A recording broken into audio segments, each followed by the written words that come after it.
Dumako po tayo sa walang kakwenta-kwentang ginagawa ng mga kaaway kong garapata sa mga tricycle nila. Ang mga garapatang tricycle driver, kapag nakikipag-away sa akin, bigla na lang pumepreno. Pagkatapos nilang pumreno, haharurot sila, katakatakang parang sa isip nila, meron na silang ginawa nun. Parang bigla wala na sila sa tricycle nila. Pinayaman na nila ang sarili nila. Parang meron silang ginawang mabuti sa sarili nila sa pagpreno. Parang may saysay, parang may dating, parang may nangyari sa pagpreno nila. Pero ang totoo, ang mga garapatang tricycle driver, garapata pa rin, at nakapako pa rin sila sa mga tricycle nila kahit nagpreno sila dahil ang pagpepreno walang kakwenta-kwenta. Pero makikita rin ninyo na sinasadya talaga nilang pumreno. Pinapakay talaga nila ang pagpreno, na parang importanteng gawain ang pagpreno. At matapos nilang pumreno, matutuwa sila na parang may nagawa na sila sa mga buhay nila. Pero dahil nung bago sila pumreno, gamit ang tricycle nilang pruweba ng kanilang kahirapan, bago sila pumreno, nakasakay sila sa tricycle nila, at pagkatapos nilang pumreno, nakasakay pa rin sila sa tricycle nila, ang pagpepreno na ikinatutuwa nila na parang may nagawa na ito sa buhay nila, ay wala naman talagang nagawang mabuti sa mga buhay nila dahil mga hamak na tricycle driver pa rin sila hanggang ngayon. Kung hihingi tayo ng tulong mula sa siyensya o agham at kikilatisin natin ang napakatinis na tunog mula sa pagpreno na maaaring marinig ng lahat ng tao sa palibot at maging ang mga taong hinaharangan ng makakapal na pader na nasa loob ng bahay, maririnig na rin po nila ang matinis na tunog mula sa pagpreno ng mga garapatang tricycle driver sa loob ng bahay. Baka, ayon sa siyensya, ang matinis na tunog mula sa preno ng mga tricycle driver ay makaaapekto sa mga eardrums natin at sisira sa bahagi ng utak natin na may receptors para sa tunog. Ngunit dahil ang hamak na tricycle driver ang pinakamadalas na makarinig ng tunog na ito dahil nakapako sila sa mga tricycle nila at saan man sila magpreno, maririnig nila ang sarili nilang malamatsing na tunog. Sila ang unang maaapektuhan ng tunog ng walang kakwenta-kwenta nilang pagpepreno. Ang hamak na garapata rin ang pinakamalapit sa tunog na ginagawa nila. Kaya, at sinasabi kong pinaniniwalaan ko na ngayon pa lang na wala talagang kwenta ang pagpepreno kahit kinatutuwa ito ng bobong tricycle driver. Kung may epekto man ang pagpepreno dahil sa matinis na tunog nito, base sa siyensya, ang unang naapektuhan ng supersonic wave frequency ng preno nila ay ang mga hamak na tricycle driver din. Maaaring dahil sa matinis na tunog ng pagpreno nila ay na-damage ang mga utak nila. Pero alam naman siguro ng lahat ng mga taong nabubuhay sa mundo na hindi naman naapektuhan ng wa-effect na tunog ng preno ang mga utak ng mga hamak na tricycle driver dahil wala naman po silang utak. Kung gayon, wala naman talagang kakwenta-kwenta ang pagpepreno ng mga tricycle driver. Pero bakit halos mabaliw sa tuwa ang mga tricycle driver kapag pumreno sila? May magic ba ang preno ng mga baliw na tricycle driver? Akala ba ng tricycle driver, secret agent sila at ang napakadali nilang misyon ay pumreno sa mga kaaway nila? Nakita naman po natin na wala naman talagang epekto ang pagpreno ng mga hamak na tricycle driver na walang kayang gawin sa buhay. At kung ang kaya nilang gawin sa buhay ay pumreno, wala talaga silang kayang gawin sa buhay dahil nalulan na nga sa malalaki nating mga utak na ang pagpepreno ay wala namang epekto at wala naman itong kwenta. Wala pong kakwenta-kwenta ang pagpepreno pero ito pa rin ang buong pagmamalaking ipinanlalaban nila sa mga katulad nating matataas na tao sa lipunan na may kayang gawin. Mula sa mga bibig nating karunungan at makikita sa mga nasirang buhay ng mga kaaway natin ang kapangyarihan. Kapangyarihang kokontrol sa bibig ng iba. Ang nakitang karunungan mula sa bibig natin, sa bibig lamang ba? May pinanggalingan po ang karunungan. Kahusayan ang tilamsik ng ating dila habang nakapahinga tayo at sila'y nagdurusa. Galing po ito sa isang bagay na maaaring hindi maintindihan ng mga hamak na tricycle driver. Galing po ito sa utak. Ipanlalaban po nila sa kapangyarihan at talino ang wala nilang kakwenta-kwentang pagpepreno at kukumbinsihin pa nila ang mga sarili nilang lulong na sa kasinungalingan ng iba. Lulong na rin sa kasinungalingan nila sa sarili nila na ang pagpepreno ay may epekto sa mata nila. Nalulong ang hamak na tricycle driver sa sari-saring kasinungalingan, kaya ngayon ang buhay nila ay walang kakwenta-kwenta. Pero wala silang gagawin tungkol dito dahil kumbinsido sila na ang walang kwentang buhay nila ay maganda.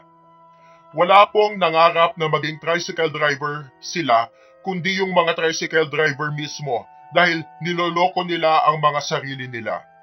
Walang kakwenta-kwentang buhay, walang kakwenta-kwentang gawain, walang kakwenta-kwentang pagpepreno, walang kakwenta-kwentang tricycle driver.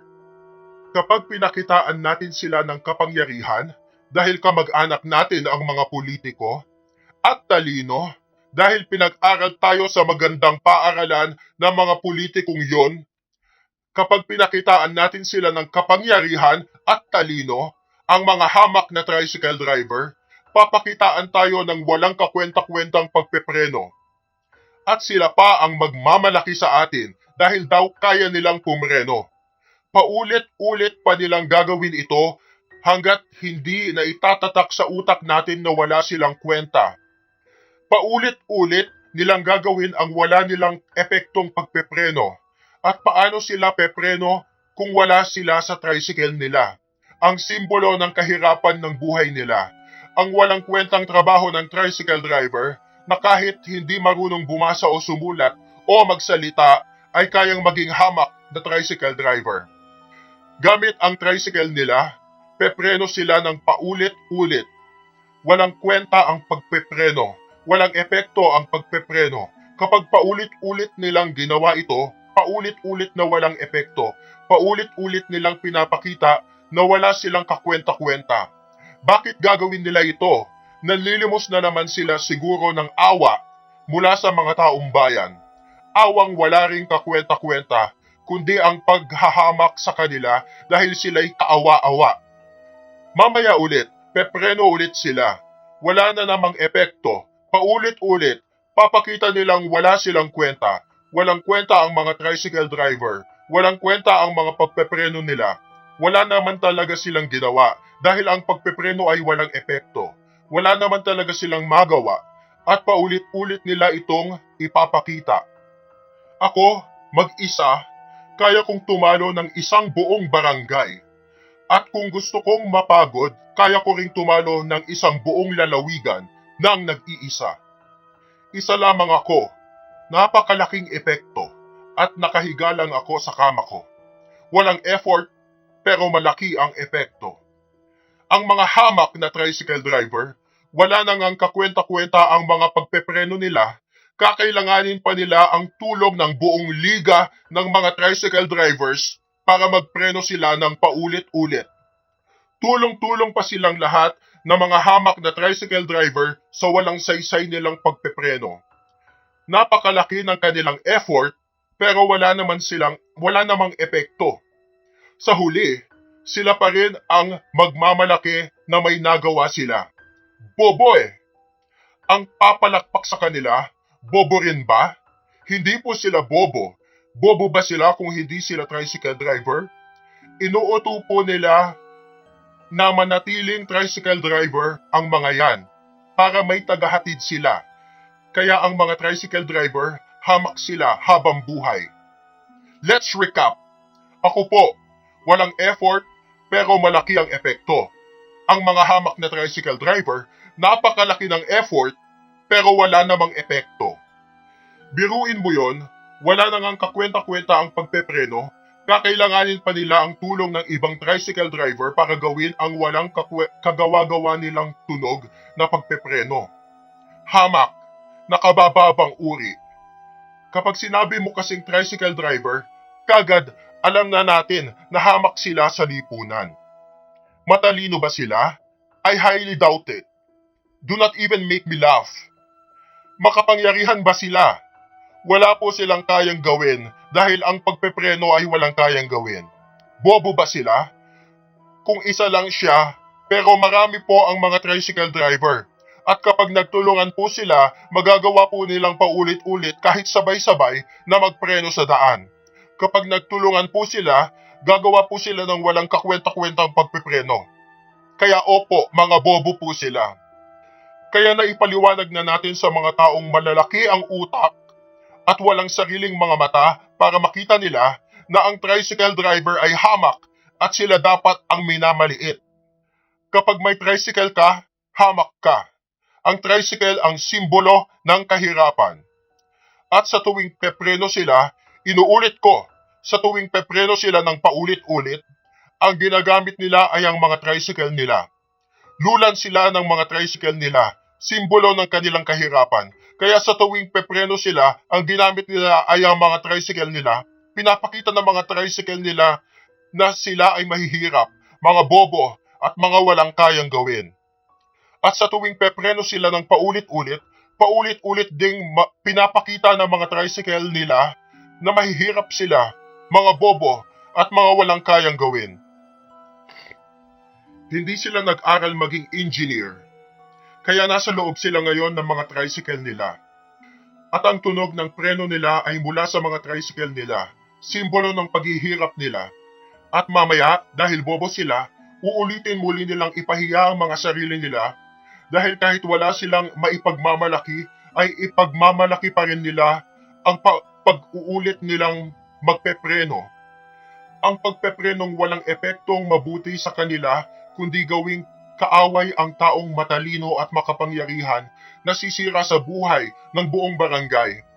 Ang pagpeprenong nanggaling sa mga tricycle nila na simbolo na sila ay mahirap, mga bobo at mga walang kayang gawin.